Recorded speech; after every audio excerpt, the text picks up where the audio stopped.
PM Shri പദ്ധതി കേരളത്തിൽ നടപ്പാക്കുന്നു. UDF സർക്കാർ തത്വത്തിൽ തീരുമാനമെടുത്തു. മന്ത്രിസഭാ ഉപസമിതി തീരുമാനവുമായി മുന്നോട്ട് പോവുകയാണ്. എങ്ങനെ നടപ്പാക്കണം എന്നതിനെക്കുറിച്ചാണ് പഠനം എന്നാണ് ഇപ്പോൾ കോൺഗ്രസ് നേതാക്കൾ പറയുന്നത്. നടപ്പാക്കാൻ തീരുമാനിച്ചു, അത് എങ്ങനെ എന്നതിനെക്കുറിച്ചാണ് ഇപ്പോൾ ചർച്ചകൾ നടക്കുന്നത്. നേരത്തെ ഇത് സംബന്ധിച്ച് ചർച്ചകൾ നടക്കുന്ന ഘട്ടത്തിൽ UDF സർക്കാർ അധികാരത്തിൽ വന്നതിന് ശേഷം PM ശ്രീയോട് അനുകൂലമായ നിലപാട് സ്വീകരിച്ച ഘട്ടത്തിൽ കെ സുരേന്ദ്രൻ നടത്തിയ ഒരു വാർത്താ സമ്മേളനമുണ്ട്. അത് കേൾക്കാം ആദ്യം. പടച്ച തമ്പുരാന് ലീഗിന്റെ വിദ്യാഭ്യാസ മന്ത്രിയെ കൊണ്ട് തന്നെ ഈ PM ശ്രീ കേരളത്തിൽ നടപ്പാക്കിക്കാൻ കഴിഞ്ഞു എന്നുള്ളത് മലയാളികളുടെ ആകെ ഒരു അഭിമാനമായിട്ട് ഞാൻ കാണുക. ലീഗുകാരെ കൊണ്ട് തന്നെ ഇത് ചെയ്യിപ്പിക്കാൻ കഴിഞ്ഞല്ലോ ഭഗവാനെ. അതാണ് അതിന്റെ കാര്യം. ഈ ശംസുദ്ദീനെ കൊണ്ട് തന്നെ, കൊത്തിയ പാമ്പിനെ കൊണ്ട് തന്നെ വിഷം ഇറക്കിക്കാൻ കഴിയുന്നു എന്നുള്ളത് മലയാളികളെ സംബന്ധിച്ച് ഒരു അഭിമാനകരമായിട്ടുള്ള കാര്യമാണ്.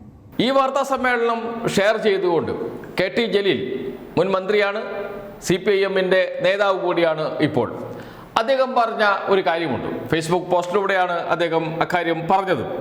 ഫേസ്ബുക്ക് പോസ്റ്റ് ഇങ്ങനെയാണ്: മിസ്റ്റർ സുരേന്ദ്രൻ, ആ പൂതി നടക്കില്ലെന്ന് ലീഗ് എന്തേ പറയാത്തത്?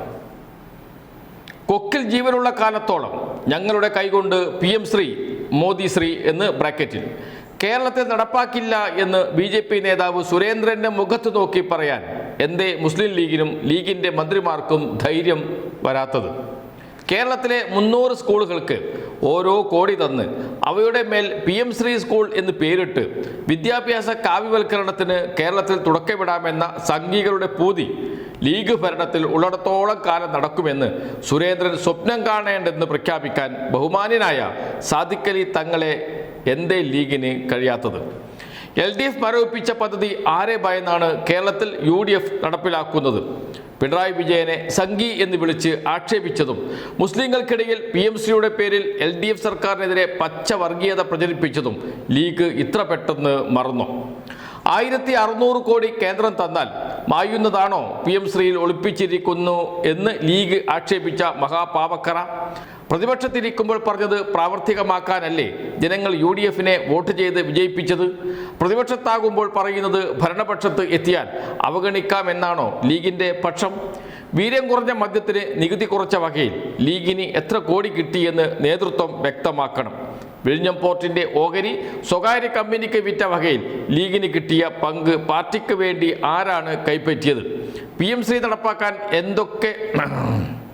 ശ്രീ നടപ്പിലാക്കാൻ ഏതൊക്കെ നേതാക്കളുടെ കള്ളപ്പണ ഇടപാടുകളിലെ അന്വേഷണം മരവിപ്പിക്കാമെന്നാണ് നരേന്ദ്രമോദി ഉറപ്പ് നൽകിയത്?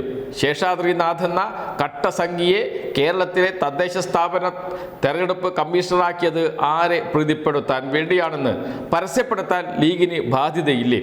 കേന്ദ്ര സർക്കാരിന്റെ ഭവന പദ്ധതിക്ക് ചെലവിന്റെ 1/3 പോലും തുക നൽകാതിരുന്നിട്ടും മോദി സർക്കാരിന്റെ എംബ്ലം വയ്ക്കാൻ സമ്മതിച്ചത് ഏത് യജമാനന്റെ കയ്യടി കിട്ടാനാണ്? ലീഗ് ഭരിക്കുമ്പോൾ PM ശ്രീ സ്വർഗീയം, വീര്യം കുറഞ്ഞ മദ്യം ഹലാൽ, വീടുകൾക്ക് മോദി ചാപ്പകുത്തൽ അനുഗ്രഹീതം, ഭരണത്തിന്റെ തലപ്പത്ത് സംഘികളെ നിയമിക്കാൻ മതമൈത്രി. ലീഗ് പ്രതിപക്ഷത്താകുമ്പോൾ അവയെല്ലാം നരകീയം, ഹറാം, മോദിക്ക് കീഴടങ്ങൽ, കാവ്യവൽക്കരണം. ഇതിന്റെ ഗുട്ടൻസ് പ്രിയപ്പെട്ട തങ്ങളെ ഒന്നു പറഞ്ഞു തരണം. രൂക്ഷമായ ഭാഷയിലാണ് അദ്ദേഹം ചോദിക്കുന്ന ഒരു പ്രധാനപ്പെട്ട ചോദ്യമുണ്ട്. വീര്യം കുറഞ്ഞ മദ്യത്തിന് നികുതി ഇളവ് നൽകിയ വകയിൽ എത്ര കിട്ടി മുസ്ലിം ലീഗിന്? വിഴിഞ്ഞം തുറമുഖത്തിൻ്റെ ഓഹരി വിറ്റ വകയിൽ എത്ര കിട്ടി മുസ്ലിം ലീഗിന്? ഏത് കള്ളപ്പണ കേസാണ് ഒതുക്കാൻ തീരുമാനിച്ചത്? അതിൻ്റെ ഭാഗമായല്ലേ PM ശ്രീ നടപ്പാക്കുന്നത്? ഇതാണ് KT ജലീൽ മുസ്ലിം ലീഗ് നേതാക്കളോട് ചോദിക്കുന്ന ചോദ്യം. മുസ്ലിം ലീഗ് നേതാക്കളോട് മൊത്തത്തിൽ ചോദിക്കുന്ന ചോദ്യമല്ല. മുസ്ലിം ലീഗിന്റെ സംസ്ഥാന അധ്യക്ഷൻ പാണക്കാട് സാദിഖ് അലി തങ്ങളോടാണ് ചോദിക്കുന്നത്, എത്ര കിട്ടി നിങ്ങൾക്ക് എന്ന്? ഈ വകയിൽ, കേരളത്തെ വിറ്റ വകയിൽ എത്ര കിട്ടി എന്ന്? എന്തുകൊണ്ടാണ് PM ശ്രീ നടപ്പാക്കില്ല എന്ന് BJP-യുടെ കെ സുരേന്ദ്രന്റെ മുഖത്ത് നോക്കി പറയാൻ കഴിയാത്തത് മുസ്ലിം ലീഗിന്? തങ്ങളെ എന്തുകൊണ്ട് താങ്കൾക്കത് പറയാൻ കഴിയുന്നില്ല എന്ന ചോദ്യമാണ് KT ജലീൽ ചോദിക്കുന്നത്. മറുപടി പറയില്ല ലീഗ് എന്ന് അറിയാം. എങ്കിലും ചർച്ചയാകട്ടെ KT ജലീലിൻ്റെ ഈ ഫേസ്ബുക്ക് പോസ്റ്റ്.